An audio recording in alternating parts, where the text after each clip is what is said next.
14:16 in Hong Kong, which is where we head next to hear the latest now on the trial of Jimmy Lai, the Hong Kong businessman and founder of the now defunct popular newspaper, The Apple Daily.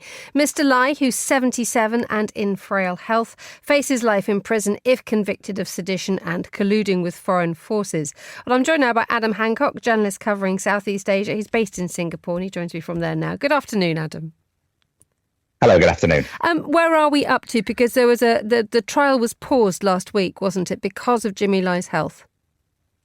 Yes, that's correct. Yes. So the closing arguments of the trial were actually due to begin last Thursday. They were initially delayed because of a tropical rainstorm in Hong Kong, which meant the city kind of shut down for a day.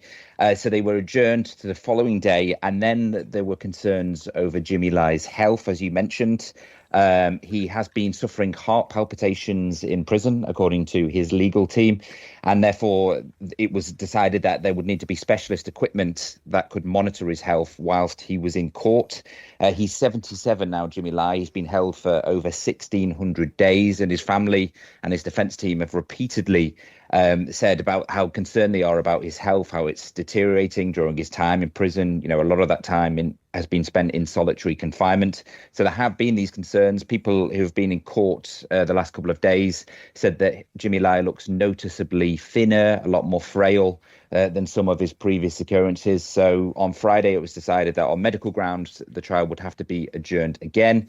They came back this morning and a medical professional had declared that Mr. Lai was indeed mentally and physically fit to stand trial. And the closing arguments finally got underway, first with the prosecution. This is expected to take around about 7 or 8 days. And then there will be a period of deliberation.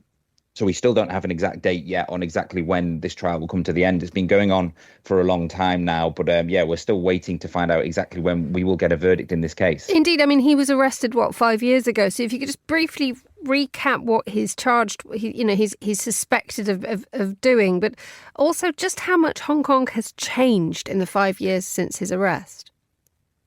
Yeah. So Jimmy Lai is notorious as an outspoken critic of Beijing. He's a pro-democracy activist. He was heavily involved in the 2019 protest that you might remember in Hong Kong against Beijing. He was also responsible for editing a number of pro-democracy outlets in Hong Kong, including Apple Daily, which is now closed down. He was arrested in 2020 and arrested for the same national security laws that he had been protesting against. He's been charged with colluding with foreign forces and also a conspiracy to print and distribute seditious publications. He denies all of the charges against him.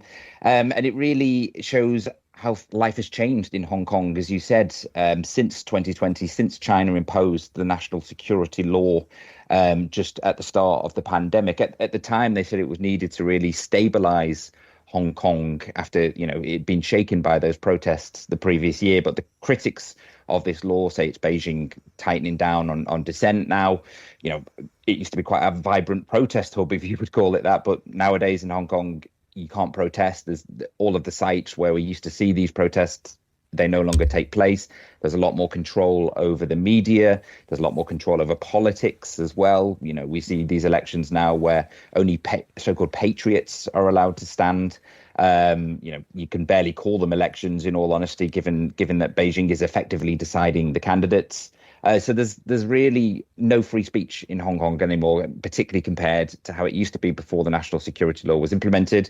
We've seen a lot of pro-democracy activists either jailed or leaving the city. There was actually a story today of 2 high-profile pro-democracy campaigners being granted asylum in the UK and in Australia. So really, it's a very different city, and this particular trial with Jimmy Lai is kind of seen as a landmark moment. It's going to be a way that people can assess the national security law, how far it goes, what you can and can't do under it.